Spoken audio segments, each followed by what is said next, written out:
Very sweaty. I actually just finished teaching a dance class. So just finished teaching, so pardon the sweat. I call it a glow. I think I'm glowing. So I've been super busy, lots of exciting projects right now that I'm focused on. As you probably saw in other videos, I had a period of time where, you know, I was kind of overwhelmed and lacking focus a little bit and lacking motivation. I think it happens to all of us, but I am back on track. I did everything that I could possibly think of to get myself feeling like myself again. So whatever that is for you, make sure you always step back and do those things. For this video, I thought it would be fun to deviate a little bit from my usual message of positivity and love and light and all that stuff, which is still important. So stay positive, think positive, positive things will happen. But I thought it would be fun in case I have any viewers that are interested in belly dancing.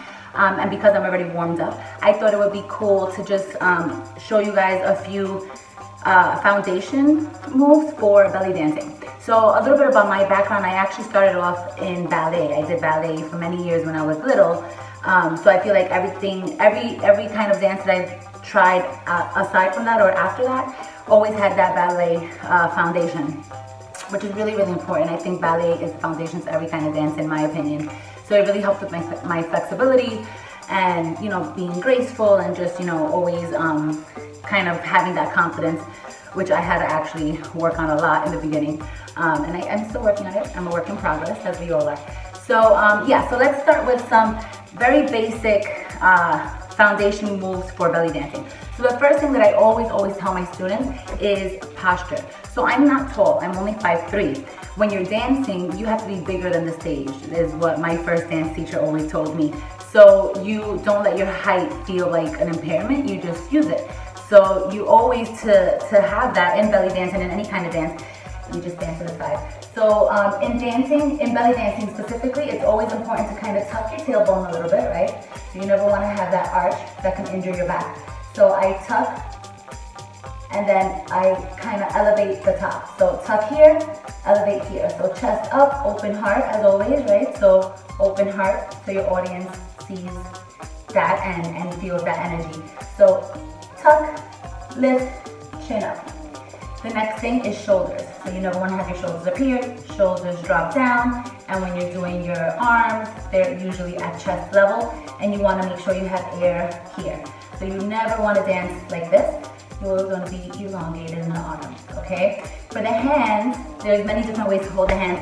I usually have, this is kind of a ballet feel for me, but I usually have my middle finger down and then my other fingers kind of just air out.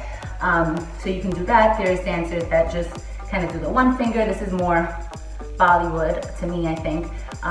But yeah, so as long as your hands are pretty graceful and have no tension, you just want to make sure that your hands are always nice and fluid. That's very important for belly dancing. So infamous for belly dancing is obviously the hips, but one thing to keep in mind is that you want to work every part of your body, and it's really important to isolate. So you do your hip work, and then you do chest work, you can do hair and head, arm work, and then you kind of just put them together slowly, right? So I usually start teaching my students arms first, because obviously everything you do in belly dance, you have to incorporate the arms, whether it's snake arms, so this is your typical snake arms, or just something, you know, your arms should always be something. So when you're dancing, you need to always make sure your arms are also dancing. You dance from your toes to the top of your head. So you never want to just, you know, dance and then have the arms kind of limp or just kind of dead. Always have them with life in them, okay? So to get the snake arms, you incorporate shoulder, elbow, wrist, and hand. So I usually start teaching by doing one arm at a time.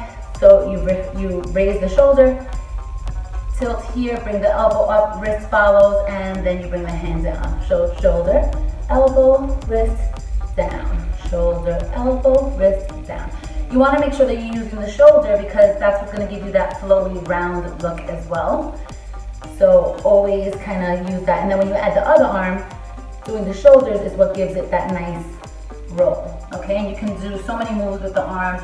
You can bring it down, bring it up. You can do a hip circle, bring the arms in front.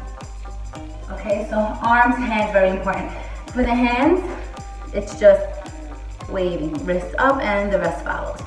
Okay, one thing that one of my teachers used to show me to get the hands nice and fluid is to put your wrists together and you bring piece by piece, tip by tip all the way, and then you pull them apart.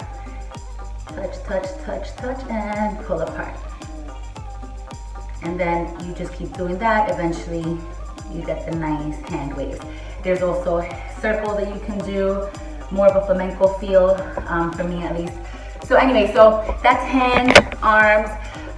For hips, there's the regular, you know, hip circle. So a lot of people don't realize that knees are very important in belly dancing. Knees, knees, knees. So you want to avoid injury. So you always want to make sure that your knees are slightly bent, unless you're doing an Egyptian shimmy where your legs are straight. And before I go on, I just want to mention there's a lot of different styles of belly dance. So I'm not saying that what I'm showing right now is the it for it, right? This is the style that I do. This is my own particular style and flavor that I've added. Obviously using all the teachers that I've had and kind of taking a little bit from each one. So there's so many different styles. There's Egyptian classical belly dance, there's Lebanese and Turkish and Persian, and there's just so many beautiful, beautiful, beautiful styles.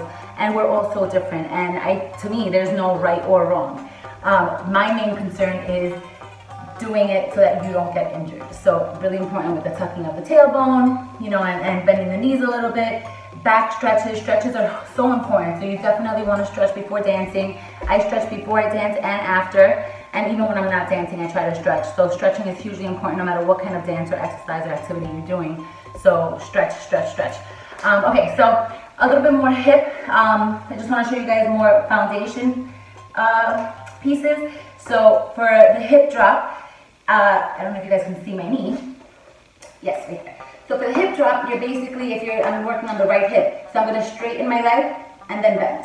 Straighten, bend. Straighten, bend. Straighten, bend. Straighten, bend. Okay? So a lot of knee work. Straight, bend, straight, bend. So that's the basic hip drop, we call that. There's the hip circle, where you're just doing either left or right. I'll go right. You're doing one big circle.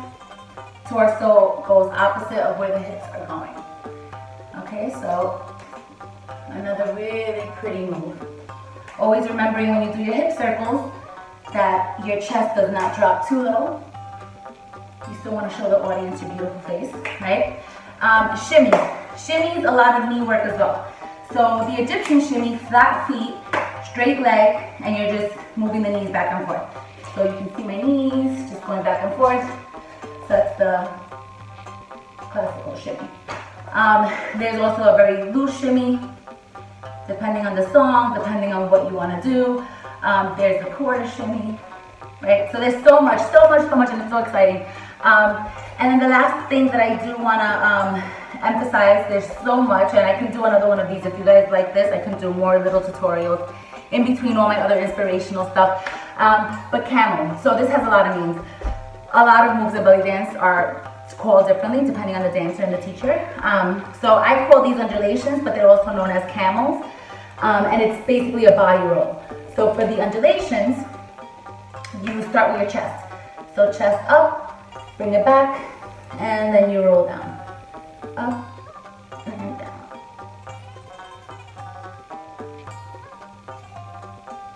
Ideally, you want to eventually just get it in the belly and not too much chest and butt.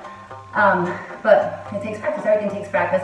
Every move I'm showing you, I'm still working. I'm not perfect, and I'm not ever going to reach perfection, because to me, a student always continues learning.